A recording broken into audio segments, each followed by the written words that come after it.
Les relations père-fils ne sont pas toujours idylliques. Gérard Jugnot et son unique enfant, Arthur, ne diront pas le contraire.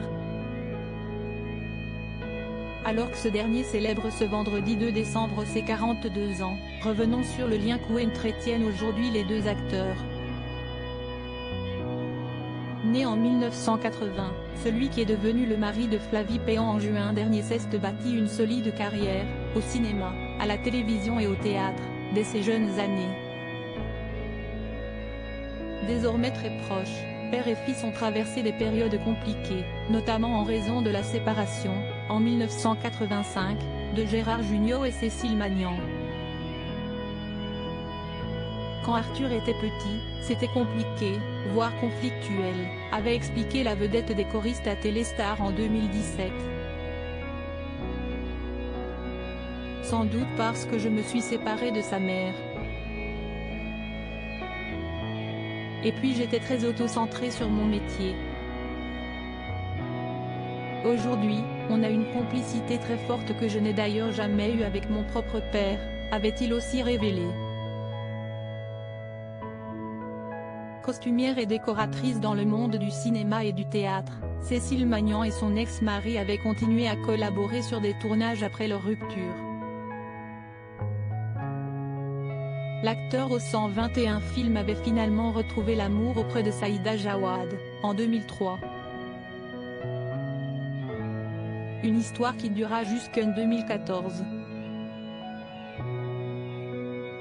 Supérieure à Lily Rose Depp, Camille Gottlieb, les fils et filles de qui ont marqué l'année et la difficile séparation de Gérard Jugnot et Cécile Magnan. Gérard Jugnot s'était aussi confié sur sa relation avec son fils en 2021, lors de la sortie de la comédie Pourri gâté. Dans le film, l'acteur de 71 ans incarne un riche homme d'affaires dont les 3 enfants, adultes, gaspillent la fortune pour des projets insensés. Pour les obliger à se prendre en main, son personnage est contraint de piéger ses enfants. Je lui ai expliqué que toutes les satisfactions qu'il pourrait avoir dans la vie, ce sera lui qui les aura créées et pas parce qu'il a ce nom-là. Donc si est assez compliqué tout ça, c'était alors souvenu le mari de Patricia Campi sur le plateau de Télématin. Julia Vignali avait aussi questionné l'acteur sur ses absences, pendant l'enfance d'Arthur. Quand j'étais là, j'étais là. Je pense que si j'avais été là tout le temps, je me suis séparée de sa maman quand il avait 5 ans, ça aurait été pire, parce que j'aurais cassé des murs, avait admis l'acteur du Père Noël est une ordure.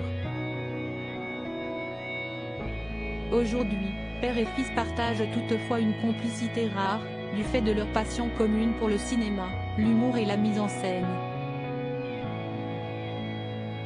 De janvier à avril 2023, le duo se produira pour la seconde fois ensemble sur les planches du théâtre Édouard VII, dans le 9e arrondissement parisien, dans la comédie loufoque Le Jour du Kiwi. Crédit photo, Guillaume Gaffio Best Image.